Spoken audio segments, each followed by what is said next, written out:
Assalamualaikum dan salam sejahtera. Kami ini berada di Maiden Mall, Tunjung, Kota Baru.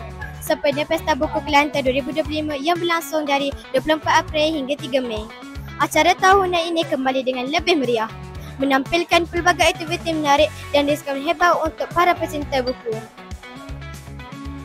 Pesta Buku Kelantan kali ke-49 ini dianjurkan oleh Jabatan Pendidikan Negeri Kelantan, SMO Bookstore dan Persatuan Perpustakaan Sekolah Kelantan bertemakan Membaca Memperkasakan Generasi Madani. Pesta ini menarik ribuan pengunjung dari pelbagai lapisan masyarakat, terutamanya pelajar sekolah seluruh negeri Kelantan. Kehadiran pelajar sekolah amat menggalakkan dengan rombongan dari pelbagai daerah hadir untuk memupuk minat membaca sejak usia muda. Penganjur turut menyediakan pelbagai aktiviti interaktif dan hadiah menarik untuk mereka. Antara tarikan utama adalah sesi bertemu penulis bersama tokoh-tokoh terkenal seperti Ustaz Adani dan Idin Ramli.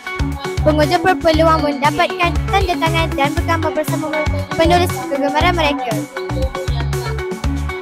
Pelbagai genre buku ditawarkan, termasuk komik, novel dan buku rujukan dengan diskaun sehingga 20% untuk ahli edukator SMO. Beberapa penerbit turut menyediakan hadiah percuma seperti penanda buku dan beg kita semula untuk pembelian tertentu. Tidak ketinggalan, aktiviti pentas seperti persembahan pelajar turut memeriahkan suasana, menjadikan pesta ini sesuai untuk seisi keluarga.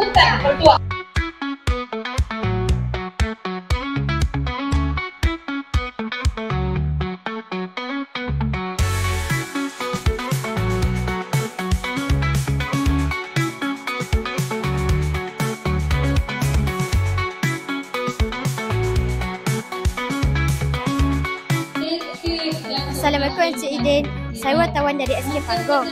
Bolehkah kami menanya sedikit soalan untuk Encik? Macam mana sambutan jualan buku daripada booth nasihat pada tahun ini? Okey, waalaikumsalam. Alhamdulillah. Sambutan untuk Pesta Buku Kelantan pada tahun ini di booth nasihat sangat memberangsangkan. Macam boleh dijangka ramai dan sangat meriah lah. Bolehkah Encik Idin berikan sedikit kata-kata untuk pengunjung Pesta Buku pada tahun ini? Okey, kepada mereka yang masih belum datang lagi, boleh datang, kita meriahkan Pesta Buku Kelantan ni, dan siapa yang dah datang jangan lupa habiskan baca buku yang telah dibeli. Terima kasih Encik.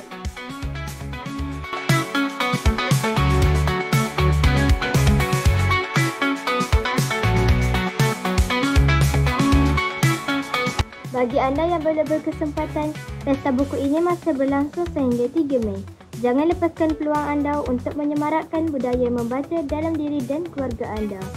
Saya Noramni Dayana binti Nur Azmi, pengacara Skep TV PSS SK Panggung, melaporkan dari Maiden Mall Tunjung, Kota Baru.